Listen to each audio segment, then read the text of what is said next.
সিরিয়ার নতুন শাসক আহমেদ আল শারা ওরফে আবু মোহাম্মদ আল জোলানিকে গ্রেপ্তারের বিনিময়ে $10 মিলিয়ন পুরস্কার দেওয়ার ঘোষণাটি বাতিল করেছে যুক্তরাষ্ট্র। 20 ডিসেম্বর যুক্তরাষ্ট্রের নিয়ার ইস্টার্ন বিষয়ক সরকারি পররাষ্ট্রমন্ত্রী বারবারা লিভ এই ঘোষণা দেন। বারবারা লিভ ও অন্যান্য মার্কিন কর্মকর্তারা নতুন সিরিয়ান সরকারের সঙ্গে প্রথম বৈঠক শেষে এই ঘোষণা দেয়া হয়।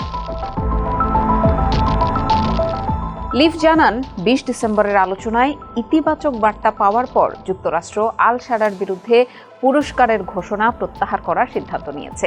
এর মধ্যে একটি প্রতিশ্রুতি ছিল যে সন্ত্রাসী গোষ্ঠীগুলো যেন কোনো হুমকি সৃষ্টি করতে না পারে তা নিশ্চিত করা হবে।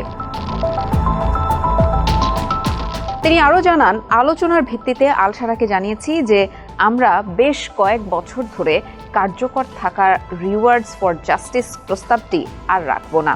মার্কিন শীর্ষস্থানীয় এই কূটনীতিক বলেন, আমরা একটি সিরিয়ান নেতৃত্বাধীন সিরিয়ান পরিচালিত রাজনৈতিক প্রক্রিয়াকে সম্পূর্ণরূপে সমর্থন করি, যা একটি অন্তর্ভুক্তিমূলক এবং প্রতিনিধিত্বশীল সরকারের দিকে এগিয়ে নিয়ে যায়। এতে সব সিরিয়ানদের অধিকার, বিশেষ করে নারীদের ও সিরিয়ার বৈচিত্র্যময় জাতিগত ও ধর্মীয় সম্প্রদায়ের অধিকারকে সম্মান করা হবে। এর আগে সিরিয়ার ওপর আরোপিত নিষেধাজ্ঞা তুলে নেওয়ার আহ্বান জানিয়েছিলেন HTS প্রধান আহমেদ আল শারা। ব্রিটিশ সংবাদ মাধ্যম বিবিসিকে দেওয়া এক সাক্ষাৎকারে তিনি বলেন, এত কিছুর পর এইসব নিষেধাজ্ঞা তুলে নেওয়া উচিত, কারণ এগুলো আগের সরকারকে লক্ষ্য করে আরোপ করা হয়েছিল। অত্যাচারীর সঙ্গে করা আচরণ ভুক্তভোগীর সঙ্গেও করাটা উচিত নয়।